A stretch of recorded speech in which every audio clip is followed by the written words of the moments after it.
Pride is very subtle. It's the last vice to leave you. Pride is the peak when the lust, greed, ego are in full bloom. Pride sets in.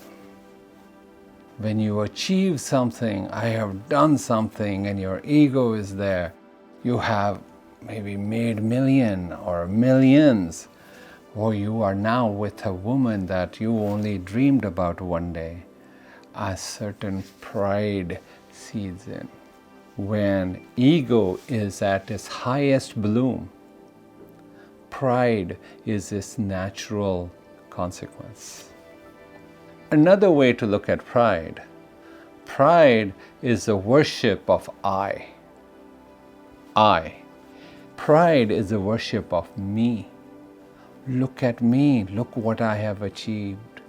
See me, feel me. As long as the I remains, pride will subsist. As long as I remains, it will persist. Pride is flaunting of all that you have achieved. Look, I did that. Look, I'm with this woman, I'm with this man. I have done this, I've done that. Some people do the flaunting, like they're in your face. But then there are certain people who become really good at it. They use subtlety. They use indirect approach to show what you have done. These are all basically things that you do in service to your I. Your I has self-interest element to it. And it also has a self-grandization part to it. All of this, all of the pride is in service to ego. There's another pride that also comes in people that is apparent in some religious people. These people were in the world, but now they have become religious. And now they follow a certain teacher, etc., etc. If they're not careful, pride can also creep into their religious seeking. I've seen many religious people become prideful. Look, I'm a devout follower, devout Christian, Muslim, Hindu, Buddhist. If you allow that I to be in your religious endeavors also, this ego becomes subtle.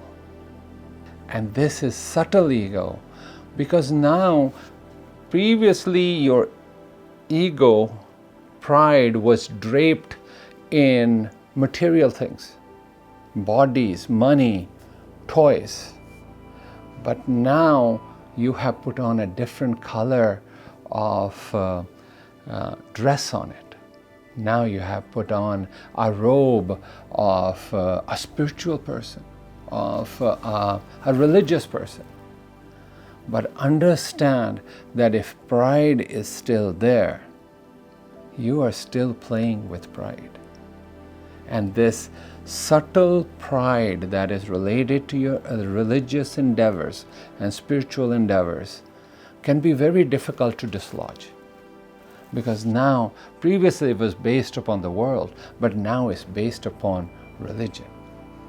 It's very important that you understand that and don't allow pride to take you. Now, on the path to enlightenment, pride is the last vice to leave you. Pride is the last vice to leave you. People say, I meditate. If the I is present, meditation is not happening. As long as I is there, meditation is not happening. Even if you think, I'm going to become enlightened, I am going to become enlightened, also understand your pride still lingers. Even if the pride says, I'm going to take negativity out of me, pride is strengthened somewhat.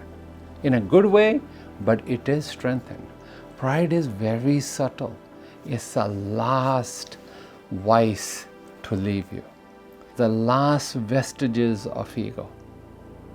When you're trying to become enlightened, there's a sense of I that persists till the very end.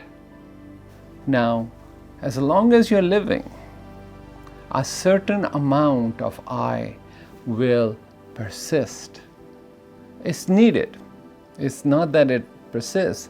Even though a person who is enlightened has gone beyond the I, me, and mine, but he still needs a certain I for linguistic and worldly purposes, because it's very difficult to live in this world and not use the word I.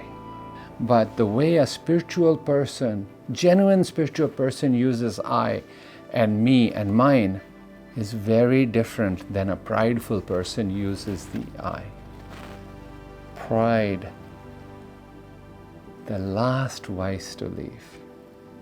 When the pride disappears, the world has lost all control over your being.